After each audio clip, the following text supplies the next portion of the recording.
네, 안녕하십니까. 공정위에 관심을 가지고 있는 경북 예천 출신 김재현입니다. 예천에서 오신 건 아니고요. 네, 서울에 살고 있는데 예천 근데 왜 예천이라고 하셨어요? 지금 학교 때문에 서울에 왔었습니다.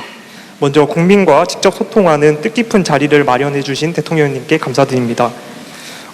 위원장님께서 아까 발표해 주실 때 핵심 과제 3번으로서 디지털 시장 혁신 생태계 조성을 언급해 주셨습니다. 이는 AI 시대에 중요한 과제가 될 것이라고 생각합니다. 최근 온라인 쇼핑 플랫폼은 소비자의 관심사와 구매 이력 등을 분석해 상품을 추천하는 알고리즘을 적극 활용하고 있습니다.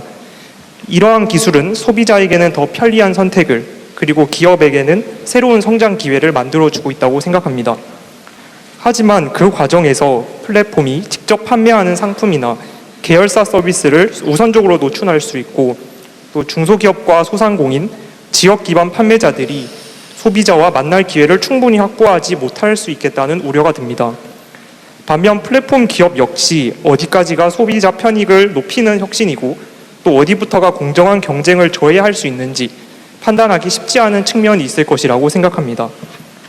이와 관련해서 공정위에서도 디지털 시장의 특성을 반영한 심사 기준을 마련하고 관련 연구를 지속하는 것으로 알고 있습니다. 이에 저는 이러한 노력이 현장에서 더욱 예측 가능하게 작동할 수 있도록 플랫폼의 추천 알고리즘과 또 자사우대 행위에 대한 판단 기준을 지속적으로 구체화하고 또 기업과 국민에게 보다 이해하기 쉽게 안내해 주실 것을 제안드립니다. 기술이 시장의 미래를 만든다면 공정한 기준은 그 미래를 모두가 함께 만들어 갈 수 있도록 하는 출발점이라고 생각합니다. 경쟁과 혁신이 함께 성장하는 시장을 위해 공정위가 앞으로도 중심적인 역할을 해주시기를 기대하며 제안을 마치겠습니다. 감사합니다. 네, 또 한두 분만 더 들어보고. 네, 안녕하십니까. 저는 이제 부산에서 모두의 창업 1차 라운드 로컬 트랙을 이제 통과하고 이제 예비 창업자 자격으로 이제 대학 생활을 병행하고 있는 박만재라고 합니다. 먼저 모두의 창업 사실 정말 뜻깊은 기회인데 이 기회를 주신 이제 국무총리님과 이제 중기부 공무원분들께 진심으로 감사의 말씀드립니다. 다만 제가 이번에 모두의 창업을 하면서 크게 조금 두 가지 문제점이 좀 아쉬웠다고 생각을 들었습니다. 먼저 중기부에서 조금 모두의 창업이 이제 올해는 처음이다 보니 다소 조금 지침적인 측면에서 통일이 되지 않았던 것 같습니다. 제가 이제 로컬 트랙을 진행을 하고 있는데 원래 보통 나라 돈을 쓴다 하면은 이제 가업지시를 다른 사람 제3자한테 넘길 때 가업지시서를 내고 그에 대한 결과 보고서를 한 개 받는 걸로 되어 있는데 비교 견적서만 내면 됩니다라고 되어 있길래 이제 그거에 대해서 경제진흥원에 물어보니 지역경제진흥원에 물어보니 이거는 소진공에 물어보셔야 돼요. 저희도 지침을 제대로 못 받았습니다라고 하는 겁니다. 그래서 소진공한테 물어보니 이거는 지역에서 알아서 판단해 주셔야 됩니다 라고 하는 부분에 있어서 이러면은 나중에 문제가 생겼을 때 과연 서울과 미비했다는 이유로 이 돈이 한수가 되면 어쩌지라는 걱정적인 측면에서 조금 앞으로 창업 전반적인 사업에 있어서 조금 지침이 통일화되었으면 좋겠다는 생각이 들고, 두 번째는 창업 신청을 하는 페이지가 조금 일원화되었으면 좋겠습니다. 모두의 창업 지금 로컬 트랙도 있고 로컬 트랙과 일반 트랙은 모두의 창업 홈페이지에서 받고 있는데 이제 2기에서는 기보나 학교에서 자체적으로 받는 걸로 되어 있는데 이게 아무래도 분산되어 있다 보니 모두의 창업이 과연 이게 맞는 건가? 약간 지침이 오히려 통일되지 않는 느낌으로 인하여 조금 현장에서 혼란성이 조금 있습니다. 이제 3월 달에 창업 관련 페이지에서 창업 24일 점진적으로 통일하신다고 하신 만큼 모두의 창업을 시작으로 하여 창업에 대한 신청 페이지가 조금 일원화되었으면 좋겠습니다. 감사합니다. 네, 한 번만 더 할까요? 예, 가운데 파란 옷. 예, 안녕하십니까. 저는 한 중견기업에서 소액주주연대 대표를 맡고 있는 23살 신은수라고 합니다. 예, 그 다름이 아니라 아까 전에 그 공정거래위원회 위원장님께서 그 PPT를 띄워서 그렇게 잘 말씀을 해주셨는데 거기에 있는 내용 중에 하나가 재벌그룹에서 그러니까 자녀의 기업에 부당 지원하는 것을 막겠다라고 말씀을 해주셨습니다. 그런데 마침 제가 또 소액주주연대 어떻게 보면 주주운동을 하고 있는 그 기업이 이것에 해당되는 기업이어서 잠깐 말씀드리려고 제가 발언권 요청했습니다. 이제 이 기업 이 그룹 같은 경우에는 이제 그룹 내 건설사를 시켜서 자녀 회사에 좋은 아파트 건설 기회를 헐값에 팔아서 자녀 기업이 순식간에 300억 원의 차익을 이제 보게 만들었고, 그리고 그 과정에서 이제 아파트 시행사를 하려면 돈이 필요하니까 그룹 계열사를 동원해서 그 막대한 자금을 자녀 개인 회사에 저리로 대출을 해줬습니다.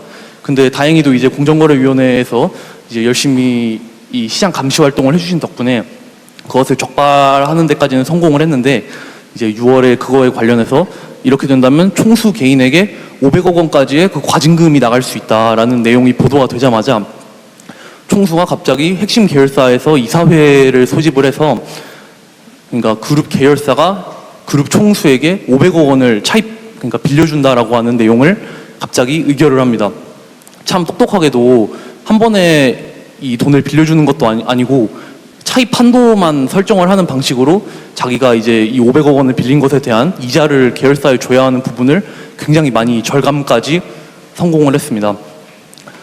만약 이렇게 해서 이 500억 원을 가지고 이 자기한테 나올 수 있는 과징금을 내고 이런 걸 실제로 제재 없이 두고 그냥 보고만 있게 된다면, 이것은 시장에 아무리 이 총수 일가의 법정 리스크나 벌금 리스크가 있어도 계열사의 자금력이 튼튼하면 이걸 어떻게든 수습할 수 있다라는 아주 나쁜 신호를 줄 가능성이 높다고 생각합니다.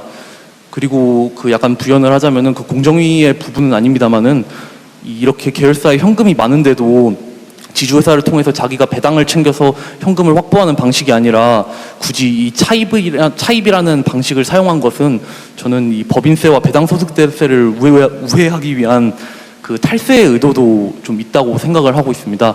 이런 부분에 대해서 대통령님이야 국무위원분들과 그 관계부처 공무원 여러분들께서도 관심을 가지고 이런 좀 부당 거래 행위를 잡을 수 있게 많이 노력해 주셨으면 좋겠습니다. 감사합니다.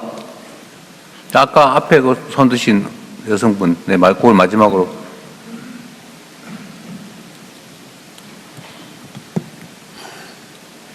안녕하세요. 발언 기회를 주셔서 진심으로 감사드립니다. 저는 그동안 직장생활도 열심히 하고 사업도 뭐 조그맣지만 열심히 해서 꼬박꼬박 저축한 돈으로 생활형 숙박시설에 투자를 했습니다. 근데 투자 후 실상을 보니 분양 당시 서명한 계약서 외에 시행사와 관리 운영사 간에 이면의 협약서가 존재한다는 걸 알게 되었고, 이 부분에 대해서 굉장히 저희 소유자들이 부당하고 비상식적이다라고 주장을 하고 요구하지만 저희 소유자들에게 지금 희생을 강요하고 있습니다. 그래서 현재 공정거래위원회 불공정 약관 심사 청구, 한국소비자원 집단 분쟁 조정, 회계자료 열람 청구 등 할 수 있는 모든 절차를 지금 밟고 있습니다. 그러나 개별 소유자들이 각자의 힘으로 대응하기에는 구조가 너무 견고하다는 걸 알게 됐습니다. 그래서 이 부분에 대해서 국가의 관심과 제도적 정비를 간곡히 요청드립니다. 감사합니다.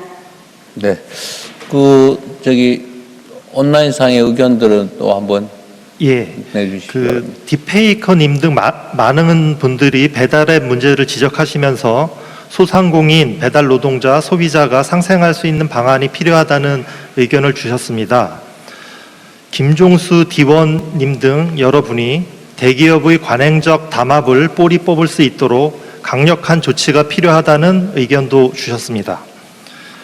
당우 3018님께서는 공정위 업무가 점점 중요해지고 있는 상황에서 공정위 전문성 향상을 위해 대책이 필요하다는 의견을 주셨습니다.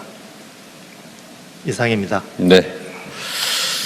자, 어쨌든 의견도 들어봤고 또 여러분들 준비도 열심히 하셨는 거 잘 들었습니다. 공정위 또 노동부, 중기부 많은 성과도 내주셨고 또 열심히 해주신 덕에 국가 발전도 또 국민의 삶의 개선도 많이 이루어진 것 같습니다. 앞으로도 최선을 다해 주시길 바라고요. 공직자들이 어떤 태도로 어떻게 일하냐에 따라서 그 국가의 운명 또 그 국가 구성원 전부의 삶이 인생이 걸려 있습니다. 제가 자주 공무원의 한 시간은 5,200만 시간이다 이런 말씀을 드리는데 어쨌든 여러분들이 하는 판단, 또 여러분들이 하는 행동, 여러분들이 하는 그 어떤 공적 활동도 온 국민에게 영향이 있습니다. 공직이라는 걸 오래 하다 보면 그냥 우리는 서류에 써져 있는 하나의 그냥 대상으로 인식하지만 그 안에 쓰여져 있는 수많은 사람들은 자신들의 인생이나 사업의 성패가 달려 있죠. 그래서 여러분들이 하시는 일이 얼마나 엄중하고 또 귀한 일인지를 언제 한 번씩은 생각해 주시기 바랍니다. 어쨌든 요즘은 너무 고생들을 많이 해서 미안하게 생각됩니다. 휴가도 못 갔죠? 대통령이 휴가를 안 가고 막 그러니까 다들 휴가도 못 가는 모양인데 저는 집에 있는 게 휴가예요.